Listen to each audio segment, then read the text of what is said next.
Salam alaikum à tous, j'espère que vous allez bien. Bienvenue sur Islamic Lifestyle. C'est parti aujourd'hui pour une recette de tarte normande. Alors pour la tarte normande, vous aurez besoin de 250 g de farine et de 150 g de beurre.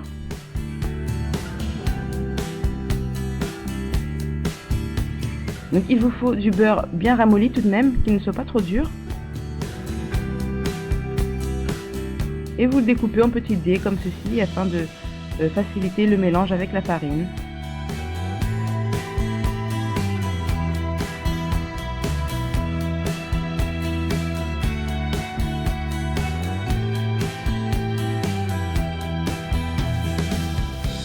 Donc vous mélangez avec vos doigts, vous écrasez bien sur la paume de vos mains aussi, comme ceci. C'est la meilleure façon, je pense, de faire pénétrer le beurre à la farine. Ensuite, dans un bol, vous ajoutez un œuf.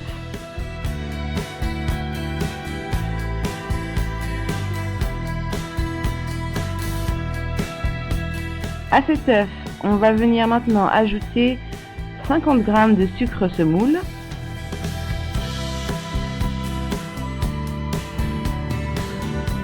Et également 50 g de sucre glace. Et là, vous mélangez.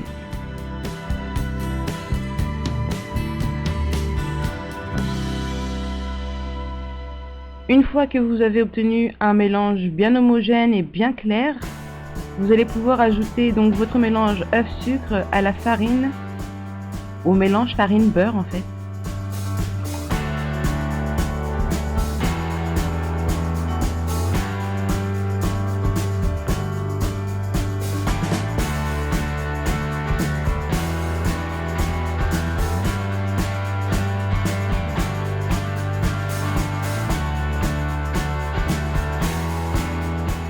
Et là, vous mélangez toujours avec vos mains jusqu'à obtenir donc une pâte bien homogène, que ça ressemble un peu à une pâte en fait, tout simplement, comme ceci.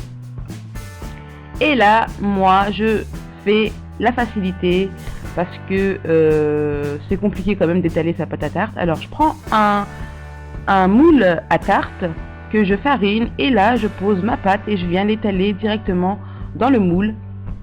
Donc le plus simple c'est d'utiliser comme moi un moule en verre transparent, comme ça on voit bien la pâte s'étaler. Et aussi pour la cuisson c'est bien pratique, hein. Vous allez pouvoir voir la pâte si elle est bien cuite à travers le moule.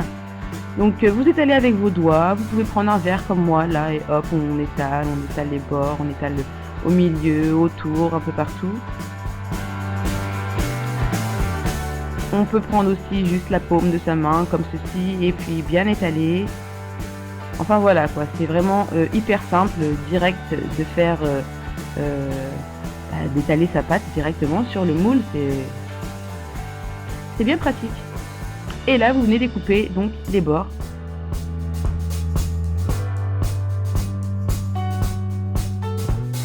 Et vous laissez donc votre pâte une fois bien prête au frais.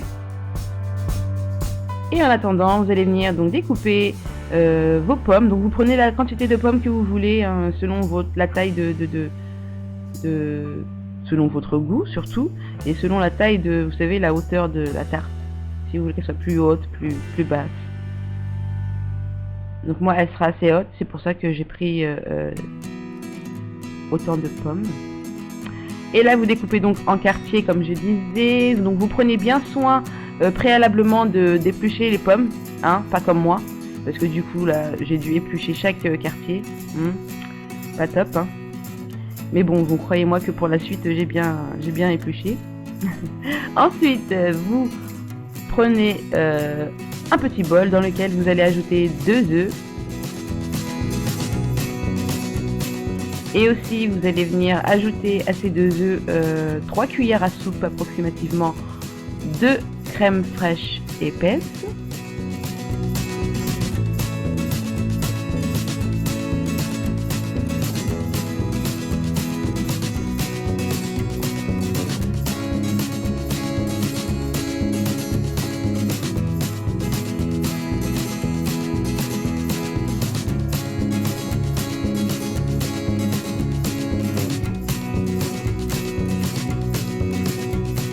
j'en ai mis 4, mais non, c'est 3, hein, parce que elles n'étaient pas complètement pleines, les cuillères.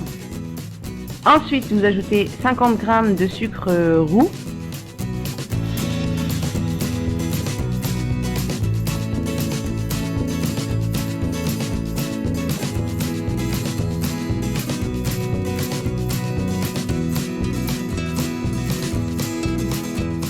Et là, vous mélangez, vous mélangez.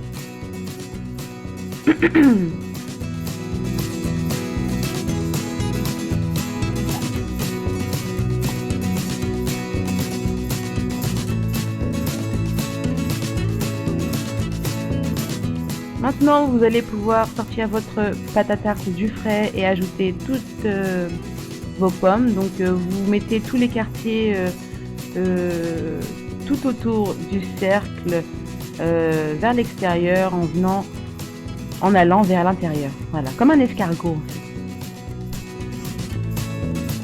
Ou vous pouvez les disposer tout simplement en bataille, hein, comme vous voulez. C'est juste pour que ça soit un peu plus joli, puis pour que vous puissiez en mettre un maximum surtout.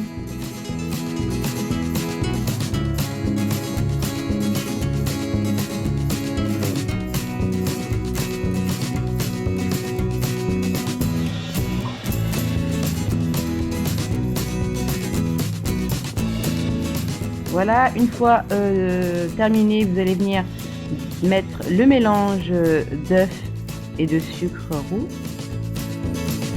et de crème. Et voilà, c'est terminé. Maintenant, vous allez pouvoir enfourner dans un four préalablement chauffé à 180 degrés pendant une vingtaine de minutes, en surveillant la cuisson, bien sûr. Et voilà, une fois terminé, vous pouvez sortir votre tarte comme celle-ci. N'est-elle pas merveilleuse? Là, vous pouvez ajouter du sucre glace par-dessus, tout simplement, ou bien accompagner avec une grosse boule de glace à la vanille, par exemple, une petite touche de crème chantilly également. Enfin voilà. Donc j'espère que cette recette vous a plu.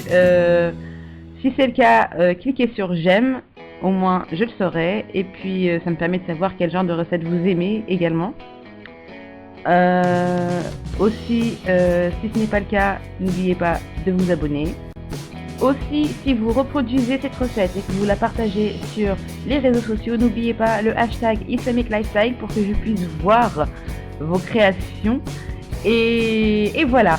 Donc, sur ce, je vous dis à très très vite sur Islamic Lifestyle pour une prochaine recette ou pour une prochaine vidéo tout simplement. Ciao ciao!